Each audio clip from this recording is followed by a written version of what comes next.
All right, here we are, day 4, office hours, ask me anything. So if you are on the Eventi app, you can just press that teal button to go ahead and ask a question if you have one. So we have a few ready to go. We'll look for additional ones as we go. And it wouldn't be anything other than an inside biopharma joke if I didn't make everybody hurry up and wait. I'm sorry we're a couple minutes behind on the office hours. I do apologize for that. We had a little technical difficulty with the microphone. So we're back. You're so patient. Okay, let's talk. Okay, live questions. Okay, so compete. Advice for competing for roles after a successful phone screen, but waiting for the next interview. Okay, well, this is friendly advice, like all of it, right? I'm trying to help you. We're not recruiters here at Arsenal. We publish content. We are into the business of facts and the future, talking about innovation and best practices to move the industry forward. And with everything that's going on, one way to move the industry forward is to help bring this community together that's looking for roles so you can get back to contribution, go back to playing your role in innovating for the industry. So to go ahead and do that, that's why we're putting on these efforts right now, and it's been fantastic. The response has been amazing, and a lot of people are asking that same question, which is, what can I do when I'm stuck after a successful phone screen or initial interview to move to the next step? That's tough. A lot of people feel that way. I would do 3 things. The first, connect with those people in some way, shape, or form on LinkedIn. Now, there's a important nuance here about biopharma and LinkedIn. Okay, so let's just talk about that, because when you're in that valley between a successful phone screen, initial interview, and the next interview, the next step, it's not a great place from a feeling perspective. When you're a high value, high impact, high potential, high agency executive, you hate being stuck there. Like, you want to move through this, quickly. And so sometimes we take every day personally. We take every lack of connection request on LinkedIn a little bit too personally. So here's the disclaimer about biopharma people and LinkedIn. We've worked with LinkedIn directly on a series of things. We ended up, during the pandemic, beta testing some of their products. We had access to the carousel strategy. We had access to LinkedIn Live before the rest of the world got access to it. And I've had lots of conversations with them. What did they say? They said that our industry, biotech, pharma, life sciences, maybe to a lesser degree, med tech and med device, with a group of folks that are on LinkedIn that do not engage. Now, there are lots of reasons. There's some stuff that's happened in the UK recently around a big pharma employee engaging with content, and it was deemed as inappropriate, promotional in some way. I know we're very careful about what we say. We're a proxy for the companies that we work for. So biotech and pharma, as a rule, most of the people are on LinkedIn, but they don't necessarily use it a lot, and they don't engage in a lot of content. Now, they're looking, but not as much as compared to other industries. So if they don't connect with you, don't take it personally, because you're working in an industry that has some of the least amount of engagement of all industry executives and professionals that would normally fully embrace the value proposition that is LinkedIn. So take it with a grain of salt. But try to connect with them on LinkedIn. Maybe try to mention the company in a post if that's something you're into.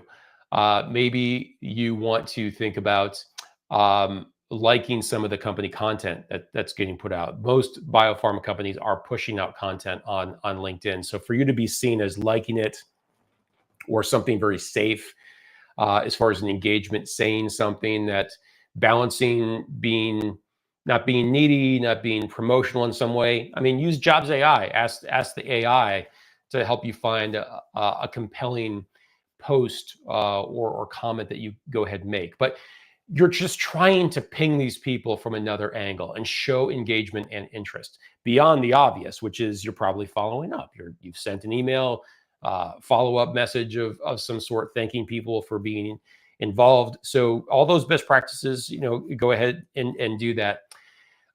So the LinkedIn thing is kind of like number one. Number two is just be very intentional about creating a standard for yourself for follow-up.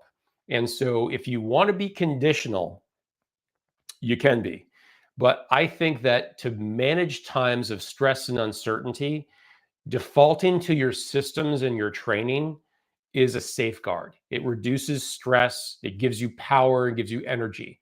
So if you said my standards and my system include sending out a follow-up message to my interviewer 10 business days after the interview, knowing that the day of the interview, I send them a message thanking them for their time, reiterating my interest, and perhaps giving them something non-obvious and insightful that you learned from them that day in that conversation that you had with them. We've always got that down. I don't think we really need to talk about those basics. We're teaching that coming out of university.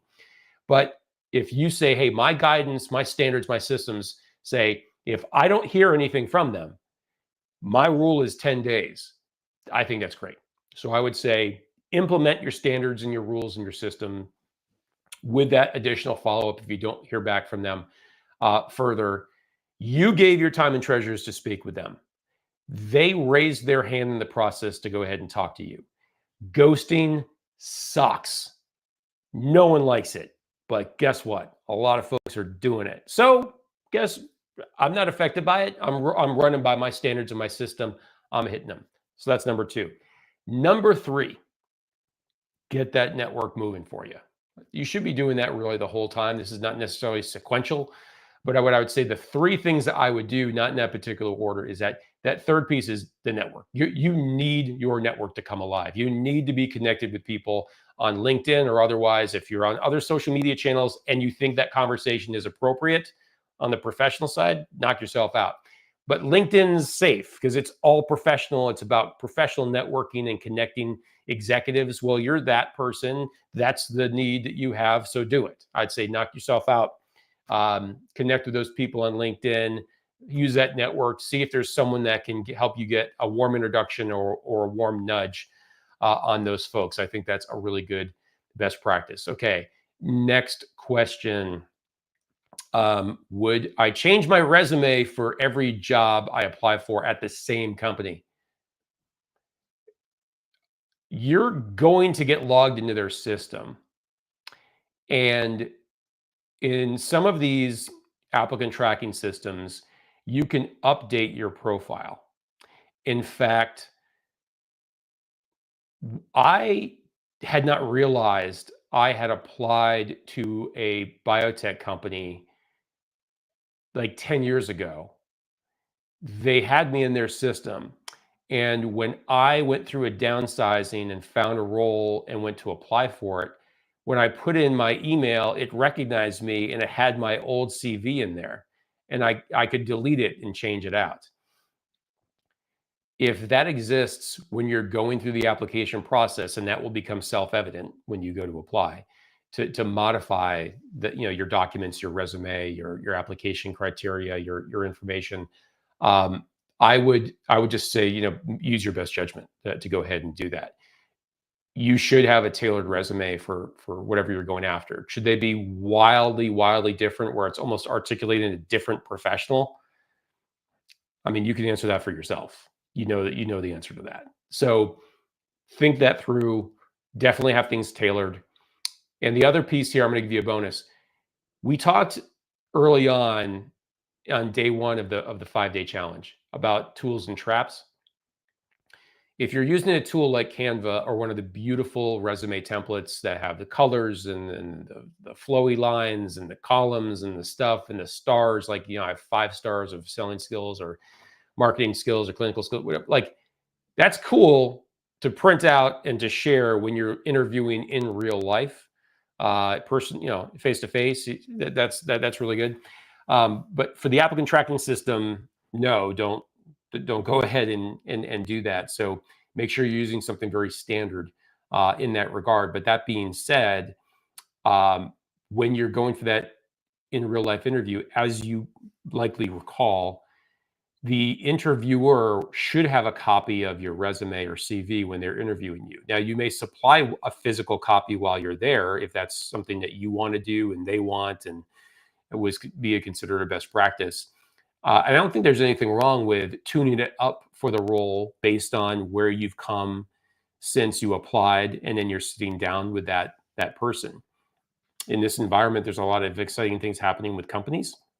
You may say, hey, by the way, I know you've got my resume on file. There's nothing materially different, but I just highlighted some different points as the nature of our conversation after having talked to HR in the initial screening round and going through the first series of interviews. I wanted this panel to have something fresh and new. So I think that's a great idea, which actually leads us into our next question, which is advice about competing in panel interviews. Here's my advice. Primacy and recency. If you're at a panel interview, my gosh, you're likely going to be a part of a larger process where several candidates are going to go through panels that day, because just think about it as pretend you're the hiring manager and you want to put candidates through a panel. So maybe you've got a couple members of your team. You have your HR partner. You have some cross-functional partners, perhaps, that are going to give time to this process because you'll be working with them in some way. So if it were a marketing position, you're going to go to a panel interview. You're going to fly into the home office, or you're going to go to a central location where they're having interviews. You got a panel, and who's on the panel? At least another marketer, probably the hiring manager, probably a member of HR, maybe a person from operations or compliance. Other like business partners are going to be there. So they're going to block out all this time, do a bunch of panels, see a bunch of candidates. So how do you, as one of X number of candidates in a day, really stand out? Deliver something memorable, right? So you're going to make sure that in being memorable, you've avoided the traps of wearing something really weird or using an inappropriate or obscure analogy that doesn't make sense. It's not intuitive. People have to really think through that. Like, that's a weird way of giving us an example. I don't understand that metaphor. That example is just too extraneous. Like, you want to be, you want to be in a position where you're not stirring up confusion or negative emotions. And that doesn't mean that you're not memorable. It doesn't mean that you don't crush the interview response to every question. You do. But not everything's going to be fanfare, because like anything that you go through, every interview, every national meeting, every big town hall that you've been to in biopharma, when you get home, you're going to turn it into like a one sentence recap. So to be effective in the panel, you want to help control that one sentence recap, which means the entirety of the experience was enjoyable. You were competent. It was good. When they reflect back on their notes, yes, she nailed that answer. That was a great example. I believe that. This is credible. I don't see any holes in the story. But using primacy and recency to help shape that one-liner is so powerful. So, and what that means, if you're not familiar with this concept, primacy and recency. So start and end with something that's really well articulated, memorable in the best way, and it helps you really stand out in some profound way. So this is another use of Jobs AI or another AI tool to think about what's a great way for me to hook people on the front end and bring it home on the back end. So everything that happened in the middle was good, didn't stand out as bad. That's a real problem. Stood out as good. Like, we accomplished the goal. This person is a very reasonable, qualified candidate that merits very serious consideration. However, your packaging and your branding with the primacy and the reasoning, where you started and where you ended, has continuity, it is memorable, and it is an effective articulation of that value proposition. So you are influencing the notes that they're taking on you as a panelist. So at the end of the day, when they're looking at the 5, 10, 15 different people that went through panels that particular day, when all of those panelists agree on you, and you've done that by psychologically using primacy, recency, key messages, giving people of reasonable competency an easy ability to agree that you are great at something, at X, at Y, at Z.